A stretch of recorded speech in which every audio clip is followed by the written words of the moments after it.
Shalom jemaat yang terkasih di dalam Tuhan Yesus Kristus. Penuntun Saat Teduh Sinode Gereja Kristen Jakarta hari ini, Kamis 27 April 2023. Kemurnian hati, Matius pasal 5 ayat yang ke-23 sampai 24. Sebab itu, jika engkau mempersembahkan persembahanmu di atas mezbah, dan engkau teringat akan sesuatu yang ada dalam hati saudaramu terhadap engkau, tinggalkanlah persembahanmu di depan mezbah itu, dan pergilah berdamai dahulu dengan saudaramu, lalu kembali untuk mempersembahkan persembahanmu itu. Sebagai makhluk sosial, kita tidak akan bisa hidup hanya sendiri saja. Namun tidak bisa dipungkiri konflik itu bisa saja terjadi ketika kita hidup bersama dengan sesama kita.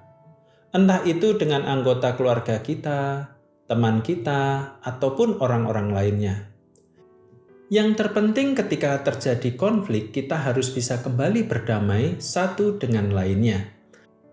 Nas hari ini termasuk dalam bagian khotbah Yesus di bukit. Dalam bagian tersebut, kita dapat melihat Tuhan Yesus mengingatkan suatu hal kepada pendengarnya.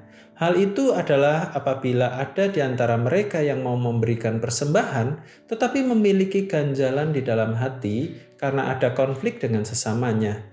Mereka perlu berdamai dengan orang yang bersangkutan. Dalam hal ini tentu bukanlah secara harfiah langsung dilakukan oleh seseorang pada saat itu juga, dengan berhenti dan meninggalkan persembahannya dan langsung menemui seseorang untuk berdamai.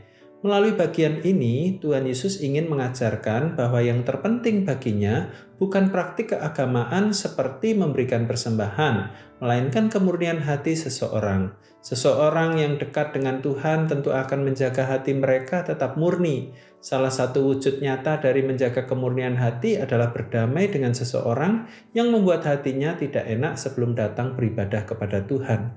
Karena tidak dapat dipungkiri, tanpa rasa damai di hati tentu akan mengganggu ketika seseorang beribadah. Kehidupan orang percaya tidak terlepas dari yang namanya konflik, bahkan bisa terjadi antar sesama saudara seiman di dalam gereja. Hal ini kita diingatkan bagi Tuhan yang terpenting bukanlah persembahan, melainkan kemurnian hati. Kemurnian hati itu ditunjukkan dengan hidup yang mau berdamai dengan sesama. Dengan adanya rasa damai, hal tersebut akan menolong kita untuk lebih fokus selama beribadah kepadanya. Jadi, marilah kita lakukan apa yang menjadi bagian kita. Kita yang sudah lebih dahulu menerima dan merasakan pendamaian dari Tuhan, mari kita juga menerapkan itu dalam hidup kita dengan selalu mengusahakan damai dengan sesama. Hidup yang berkonflik dengan sesama tidak menjadi persembahan yang hidup bagi Tuhan. Karena itu, berdamailah. Selamat beraktivitas, Tuhan Yesus memberkati.